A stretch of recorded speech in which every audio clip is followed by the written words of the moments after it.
बिस्मिल्लाहिर्रहमानिर्रहीम। अस्सलाम वालेकुम स्टूडेंट्स। हमने effects of different conditions on solubility start किए थे और हमने प्रेशर और नेचर का पढ़ा था उसमें कि nature of solute and solvent और प्रेशर के उन पे इफेक्ट होते हैं सॉल्युबिलिटी पे। आज जो हम पढ़ने वाले हैं दैट इज़ टेम्परेचर। ठीक है। अच्छा, अब आपने याद रखना है कि जैसे नेचर में और प्रेशर में एक जनरल रिलेशनशिप था कि जैसे प्रेशर में आपने कहा कि बस सॉलिड और लिक्विड की सॉलिबिलिटी का प्रेशर के साथ कोई लिंक नहीं होता, जबकि गैसेस चूँकि कंप्रेसिबल होते हैं तो वो प्रेशर से हम उनकी सॉलिबिलिटी को वेरी या चेंज कर सकते हैं। ठीक है। इसी तरह से हमने नेचर का पढ़ा था कि पोलर होंगे तो पोलर में हल होंगे, नॉन पोलर होंगे तो वो नॉन पोलर में हल होंगे। उस तरह का रिलेशन टेम्परेचर और सॉलिबिलिटी के दरमियान नहीं है। ठीक है। टेम्परेचर और सॉलिबिलिटी के दरमियान जो रिलेशनशिप है वो क्वाइट कॉम्प्लिकेटेड है। ठीक है। कुछ चीज़ों की सॉलिबिलिटी आपके पास टेम्परेचर के साथ इंक्रीज़ होगी, कुछ की डिक्रीज़ होगी, कुछ की अनचेंज रहेगी, कुछ की पहले इंक्रीज़ होगी बाद में डिक्रीज़ होगी। दैट मीन्स कि कुछ 4 केसेस आपके पास डिफरेंट आएंगे। एक जहाँ पे आपके पास सॉलिबिलिटी और टेम्परेचर के दरमियान डायरेक्ट रिलेशन हो, एक ये आएगा। एक जब आपके पास सॉलिबिलिटी और टेम्परेचर के दरमियान इन्वर्स रिलेशन हो, एक ये आएगा। दूसरा, जब आपके पास कोई रिलेशन ही नहीं होगा सॉलिबिलिटी और टेम्परेचर के दरमियान, मतलब कोई रिलेशनशिप आपके पास नहीं होगा, आप इस तरह कह सकते हो कि उनमें कोई रिलेशनशिप नहीं होगा। ठीक है। और तीसरा, आपके पास जब आपके पास पहले इंक्रीज़ आएगा और फिर डिक्रीज़ आएगा। ठीक है। ये 4 रिलेशनशिप आपके पास होंगे।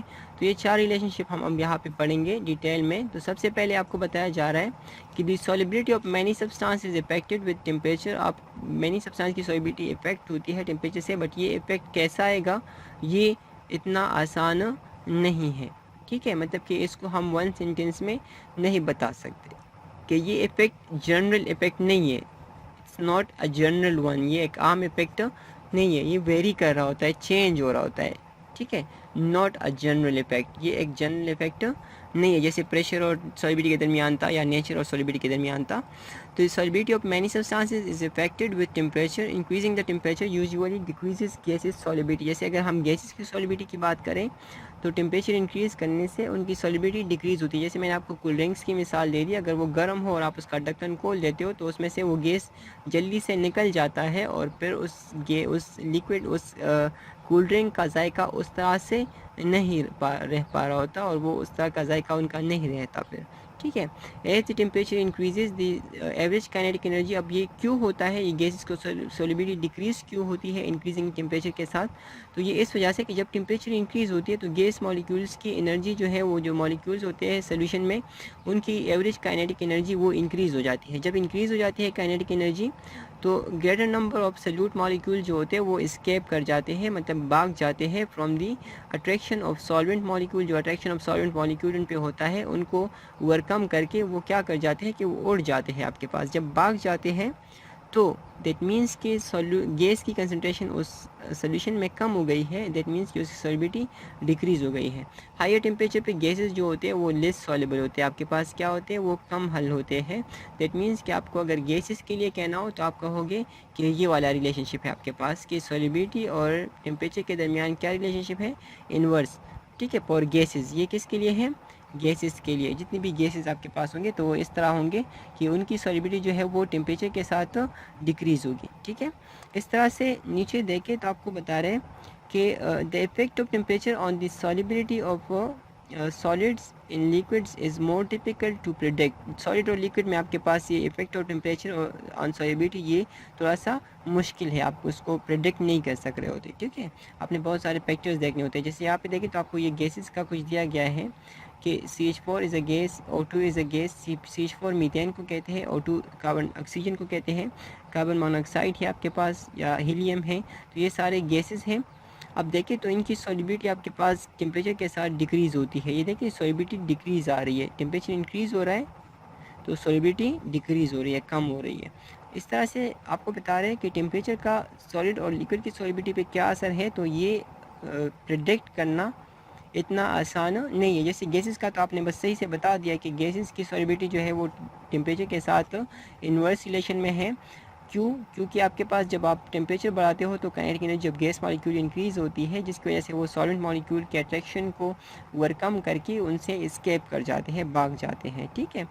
इस तरह से सॉलिड और लिक्विड के जो टेम्परेचर के साथ लिंक है उनकी सॉलिबिलिटी का, वो थोड़ा सा मुश्किल आपको बता रहे हैं कि उनको प्रिडिक्ट करना, मतलब इतना मुश्किल नॉट इन सेंस कि आप उनको बिल्कुल नहीं समझ सक रहे होते हो, लेकिन आपको कह रहे हैं कि आप उनको जनरली नहीं प्रिडिक्ट कर सकते, उनकी पेशेंटगोई आप नहीं कह सकते हो कि बस आप जनरली कह दो कि बस ये इस तरह होगा, ये नहीं होगा। आपने उनको प्रॉपरली स्टडी करना होगा, तभी आप बता सकोगे कि कौन सी लिक्विड या सॉलिड की सॉलिबिलिटी जो है वो टेम्परेचर के साथ इंक्रीज़ या डिक्रीज़ हो रही है या चेंज हो रही है कि नहीं हो रही।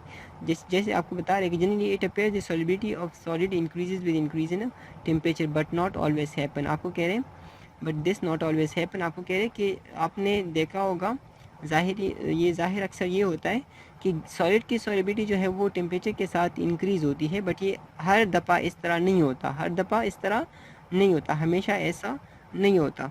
जैसे आप मिसाल ले लें ना, आप चीनी को पानी में डालते हो, गुड़ को पानी में डालते हो, या कोई और चीज़ है आपके पास, उसको पानी में डालते हो, उसको हीट करते हो, तो उसकी सॉलिबिलिटी जो है वो इंक्रीज़ होती है। क्या होती है? इंक्रीज़। लेकिन ये हर दफ़ा इस तरह नहीं होता। जैसे नमक की अगर आप देख लें NaCl की, तो वो टेम्परेचर के साथ कोई उसका रिलेशनशिप ही नहीं है, वो ना इंक्रीज़ होती है ना डिक्रीज़ होती है। इस तरह से अगर आप चूने को देख लें CaO, जिसको हम क्विक लाइम बुलाते हैं, कैल्शियम ऑक्साइड CaO, तो उसको अगर आप गर्म पानी में डालते हो या ठंडे पानी में डालते हो तो उनकी सॉलिबिलिटी तो चेंज होती है। अगर आप ठंडे पानी में डालते हो तो ज़्यादा सॉल्युबल होता है, क्योंकि वो एक्सोथर्मिक प्रोसेस होता है, और अगर आप उसको कम पानी में डालते हो तो वो क्या होता है कि वो फिर मतलब कि गर्म पानी में डालते हो तो वो फिर कम हल हो रहा होता है।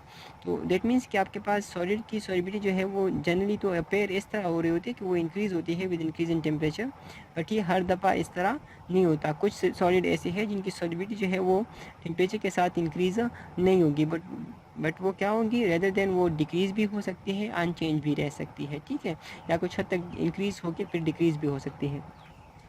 When a solute यानी salt is added into solvent, there are different possibilities with reference to effect of temperature on solubility as shown in figure। आपको 6.212 फिगर में आपको बताया जा रहा है कि जब आप किसी सल्यूट को यानी साल्ट वगैरह को सॉल्वेंट में ऐड करते हो तो आपके पास मुख्तलिफ मुमकिन होता है, आपके पास मुमकिनात होते हैं कि वो टेम्परेचर उसके सॉलिबिलिटी के साथ कैसे लिंक होगा आपके पास, ठीक है। तो वो मुख्तलिफ आपके पास जो मुमकिन बातें हैं या मुमकिनात है आपके पास, वो आपको बताया जा रहा है या दिखाया जा रहा है इन फिगर 6.12। नेक्स्ट पेज पे आपको वो मैं अभी समझा रहा हूँ, ठीक है। जैसे कि आपको फर्स्ट वन कह रहे थे solubility of some solute increases with rise in temperature, that means कि रिलेशन यहाँ पे डायरेक्ट रिलेशन है, टेम्परेचर इंक्रीज़ होगा तो सॉलिबिलिटी भी इंक्रीज़ होगी। कौन सी ऐसी चीज़ें हैं? तो वो है potassium nitrate KNO3, CaCl2 calcium chloride, और PbNO3 होल 2 लिड नाइट्रेट, ठीक है। इसको होल 2 यहाँ पे लिखते हैं क्योंकि लिड पे +2 चार्ज होता है जबकि नाइट्रेट पे -1, तो इनको कंबाइन करके हम लिखते हैं PbNO3।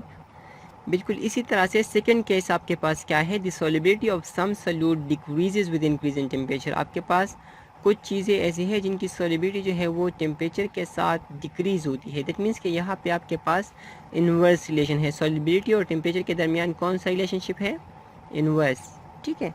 तो आपको बता रहे हैं कि कुछ चीज़ें ऐसी हैं जिनकी सॉलिबिलिटी जो है वो आपके पास टेम्परेचर के साथ इन्वर्स रिलेटेड होती है, डिक्रीज़ होती है अगर टेम्परेचर आप इंक्रीज़ करते हो। जैसे कि आपको सीजियम सल्फेट का एग्जांपल दिया है, सीजियम ट्राइसल्फेट है, इस तरह से लिथियम कार्बोनेट है आपके पास, ठीक है। इस तरह से कैल्शियम ऑक्साइड है। तो ये सारे जो क्विक लाइम जिसको हम कहते हैं ना, इनकी सॉलिबिलिटी जो है वो टेम्परेचर के साथ, टेम्परेचर में इंक्रीज़ के साथ वो डिक्रीज़ होती है, ठीक है। अच्छा, आपने याद रखना है, इससे आप ये भी अंदाज़ा लगा सकते हो कि इन चीज़ों की जो डिसोल्यूशन है, इन चीज़ों का जो हल होना है, डिसोल्यूशन जिसको हम बुलाते हैं, क्या बुलाते हैं? डिसोल्यूशन, द प्रोसेस ऑफ डिज़ोल्विंग, ठीक है। तो जो डिसोल्यूशन है वो आपके पास इन चीज़ों का एक्सोथर्मिक है। आपने याद रखना है कि जिन चीज़ों का डिसोल्यूशन एक्सोथर्मिक होगा, exothermic means outside and therm means heat, जिसमें हीट बाहर रिलीज़ होती हो ना। जैसे आपने अगर क्विक लाइम को पानी में डाला हो तो उससे भी हीट बाहर रिलीज़ होती है। तो जिन चीज़ों की डिसोल्यूशन आपके पास एक्सोथर्मिक होगी, मतलब उसमें हीट बाहर निकलेगा, तो आपने याद रखना है कि वो टेम्परेचर के साथ डिक्रीज़ होंगी, उनकी सॉलिबिलिटी टेम्परेचर के साथ क्या होगी? डिक्रीज़। बस सिंपल वे है, किसी चीज़ को पानी में या किसी चीज़ में सॉल्वेंट में डालें, हाथ लगाए उसको, अगर वो गर्म हो रहा है तो उसकी सॉलिबिलिटी जो है वो डिक्रीज़ होगी टेम्परेचर के साथ। क्या होगी? डिक्रीज़, ठीक है। अगर आप उसको मतलब कि हल कर रहे हो और उससे वो ठंडा हो रहा है, सर्द हो रहा है, तो आपने समझ जाना है कि इनकी सॉलिबिलिटी जो है वो टेम्परेचर के साथ इंक्रीज़ होगी। क्या होगी? इंक्रीज़, ठीक है। मतलब कि उनका वो एक एंडोथर्मिक प्रोसेस है। कौन सा प्रोसेस है? एंडोथर्मिक। तो अगर एंडोथर्मिक है किसी चीज़ की डिसोल्यूशन तो वो टेम्परेचर के साथ फिर इंक्रीज़ होगी। अगर एक्सोथर्मिक है तो वो टेम्परेचर के साथ फिर डिक्रीज़ होगी, ठीक है। फिर तीसरा जो केस है आपके पास, जो स्टेट है, that is the solubility of certain substances like NaCl and KBr is not affected by increase और डिक्रीज इन टेम्परेचर। जैसे NaCl सोडियम क्लोराइड है या पोटाशियम ब्रोमाइड है, KBr पोटाशियम ब्रोमाइड को कहते हैं। पोटाशियम ब्रोमाइड, ब्रोमाइड ब्रोमीन से निकला है। जब किसी भी आयन पे नेगेटिव चार्ज होता है ना, तो उसके लास्ट में हम IDE लिखते हैं, तो ब्रोमीन से ब्रोमाइड बन जाएगा। क्या बन जाएगा? ब्रोमाइड। तो पोटाशियम ब्रोमाइड, दैट मीन्स कि पोटाशियम पे यहाँ पे प्लस चार्ज और ब्रोमीन पे माइनस चार्ज, ठीक है। इस तरह से सोडियम क्लोराइड, सोडियम क्लोराइड, ठीक है, is not affected by increase और डिक्रीज इन टेम्परेचर। आपके पास इन चीज़ों की, इन दो चीज़ों की या बहुत सारी और भी ऐसी चीज़ें होंगी जिसकी सॉलिबिलिटी जो है वो टेम्परेचर के साथ रिलेट नहीं कर रही होती। अगर टेम्परेचर आप इंक्रीज़ करते हो या डिक्रीज़ करते हो तो उन पर का असर नहीं पड़ रहा होता, मतलब कि उन पर कुछ असर नहीं पड़ रहा होता, ठीक है। There are some solids whose solubility increases up to certain temperature. कुछ सॉलिड ऐसी भी है जो कि इंतहाई अजीब तरह से बिहेव कर रहे होते हैं। कुछ उनकी सॉलिबिलिटी कुछ टेम्परेचर तक इंक्रीज़ हो रही होती है, बट उस टेम्परेचर से आगे जब आप जाते हो तो उनकी सॉलिबिलिटी जो है वो डिक्रीज़ होने लगती है। क्या होने लगती है? डिक्रीज़, ठीक है।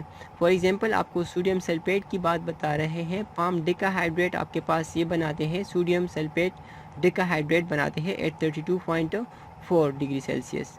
इसके बाद अगर आप उसका टेम्परेचर इंक्रीज़ करते हो तो उससे ये पानी जो है ये उड़ जाता है। ये पानी क्या हो जाता है?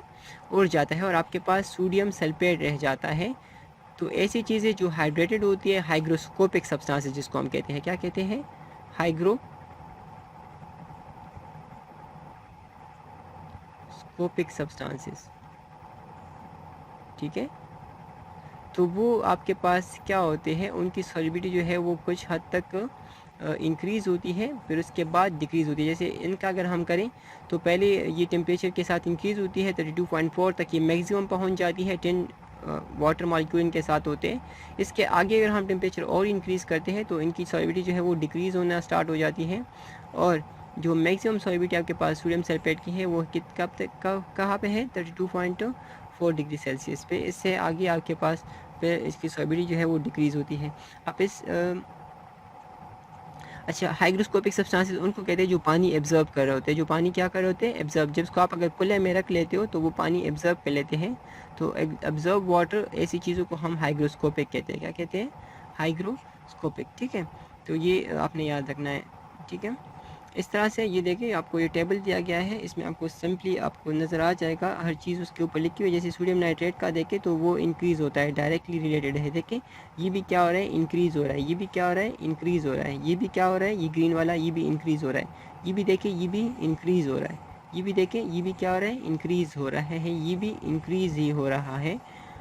इसको देखिए ये जो ब्लू कलर में है तो ये इतना ज़्यादा इंक्रीज़ नहीं हो रहा, इतना इफ़ेक्ट नहीं हो रहा है इस पर। तो वो इफ़ेक्ट चूँकि काउंटेबल नहीं है, ज़्यादा इतना नहीं है कि वो उसको आप मतलब काउंट कर सको, तो इस वजह से ये ऐसी स्ट्रेट सा लाइन आया है। इसमें जो जो आपके पास जो ढलवान आ रहा है तो ये जो स्कोप आ रहा है ना, ये स्लोप तो ये आपके पास कम आ रहा है। देखिए इसमें स्लोप ज़्यादा है, तो ये जो सीधा आ रहा है ऑलमोस्ट सीधा, दैट मीन्स कि इस पर टेम्परेचर का कोई असर नहीं है। इसको देखें पहले इंक्रीज़ हो रहा है, फिर उसके बाद क्या हो रहा है? डिक्रीज़। जैसे हमने अभी पढ़ा 32.4 तक ये क्या होता है? इंक्रीज़ होता है, फिर उसके बाद डिक्रीज़ होता है। तो आपको ये टेबल अगर आप याद कर लेते हो तो आप ये 4 केसेस के एग्जांपल आप इजीली बता सकते हो, ठीक है। ये केस 1 है, increase with increase in temperature. ये आपके पास ये जो है ये जो NaCl वगैरह है, ये केस 3 है आपके पास। इस तरह से ये देखिए ये सीजियम सल्फेट वाला ये डिक्रीज़ हो रहा है, तो ये केस 2 है। और ये जो इंक्रीज़ होके फिर डिक्रीज़ हो रहा है तो ये केस 4 है आपके पास, ठीक है। Effect of temperature on solubility on different salts in water आपको ये बताया जा रहा है, ठीक है। ये टेबल आप लर्न कर लीजिए। दोबारा से बता रहा हूँ, देखिए ये सीधा लाइन जो होगा वो आपको बताएगा कि ये डायरेक्ट रिलेशन है, ठीक है। फिर ये अगर बिल्कुल सीधा है दैट मीन्स कि वो बिल्कुल कम्प्लीटली चेंज हो रहा है विद टेम्परेचर। अगर टेम्परेचर इंक्रीज़ करे तो वो उसके साथ मुसलसल चेंज हो रहा है। अगर थोड़ा सा उसमें ऐसे है दैट मीन्स कि वो स्लोली चेंज हो रहा है विद टेम्परेचर। अगर थोड़ा सा बिल्कुल जैसे ये भी सीधा है, ये देखें तो ये भी इस तरह है, तो ये दैट मीन्स कि पहले स्लो चेंज होगा, फिर एकदम से क्या हो जाएगी, उनकी सॉलिबिलिटी चेंज हो जाएगी। इस तरह से ये देखें तो ये भी आहिस्ता आहिस्ता से क्या हो रहा है, चेंज हो रहा है उसकी सॉलिबिलिटी, ठीक है। इस तरह से ये वाला देखें तो ये भी पहले स्लो चेंज हो रहा है, फिर एकदम से तेज़ सॉलिबिलिटी उसकी चेंज हो जाती है, ठीक है। इस तरह से ये देखें ये भी इस तरह है। अगर ये देखें तो ये डिक्रीज़ हो रहा है टेम्परेचर के साथ, और ये देखें तो ये बिल्कुल सीधा जा रहा है, दैट मीन्स कि ये चेंज ही नहीं हो रहा। और ये वाला देखें तो ये पहले इंक्रीज़ हो रहा है, फिर उसके बाद डिक्रीज़ हो रहा है। तो ये आपने याद रखना है कि टेम्परेचर और सॉलिबिलिटी के दरमियान जो रिलेशनशिप है वो नॉट सो ऑर्डिनरी, वो इतना सिंपल टू अंडरस्टैंड नहीं है। आपके पास गैसेस की सॉलिबिलिटी जो है वो टेम्परेचर के साथ क्या होती है, डिक्रीज़ होती है। तो ये फर्स्ट कंडीशन हुआ, आपके पास फर्स्ट रिलेशनशिप हुआ बिटवीन सॉलिबिलिटी एंड टेम्परेचर, कि गैसेस के लिए सॉलिबिलिटी ऑफ गैसेस जो है वो decreases with increase in temperature. Solid और लिक्विड के लिए सॉलिबिलिटी और टेम्परेचर के दरमियान रिलेशनशिप इतना आसान नहीं है, उनके रिलेशन मुख्तलिफ आते हैं। 4 स्टेट में, 4 केसेस में उनको डिवाइड किया गया है according to studies and studying the effect of temperature on solubility. Temperature जो स्टडी किया गया है उनके इफेक्ट को solubility of liquid and solid पे, तो उससे ये 4 केसेस आए हैं। फर्स्ट केस आपके पास जब टेम्परेचर इंक्रीज़ के साथ सॉलिबिलिटी इंक्रीज़ होती है, ठीक है, जैसे आपने लेड सल्फेट का पढ़ा और कार्बोनेट का पढ़ा, ठीक है। तो वो आपके पास क्या होता है, जैसे ये देखें पोटाशियम नाइट्रेट है, कैल्शियम क्लोराइड है, लेड नाइट्रेट है, तो इनका इंक्रीज़ होता है ये, ठीक है। ये देखें इंक्रीज़ होता है पोटाशियम नाइट्रेट, CaCl2 और Pb नाइट्रेट, तो इनका इंक्रीज़ होता है विद इंक्रीज इन टेम्परेचर। इस तरह से कुछ चीज़ें ऐसी हैं जिनका टेम्परेचर के साथ इंक्रीज इन टेम्परेचर के साथ इनकी सभी डिक्रीज़ होती है। जैसे ये चीज़ें देखिए, सीजियम सल्फेट है, लिथियम कार्बोनेट है, कैल्शियम ऑक्साइड है। इस तरह से सोडियम क्लोराइड और पोटाशियम ब्रोमाइड, इनकी सॉलिबिलिटी जो है वो ऑलमोस्ट अनअफेक्टेड होती है विद टेम्परेचर, ठीक है, और कांस्टेंट रहती है।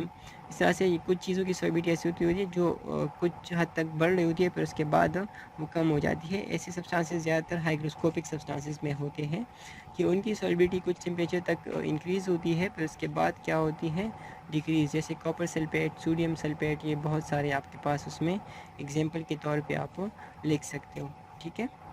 इसके साथ ये आज का लेक्चर ख़त्म होता है। नेक्स्ट लेक्चर में हम कंपैरिजन पढ़ेंगे between solution, suspension and colloids, ठीक है। तब तक के लिए अल्लाह हाफिज़।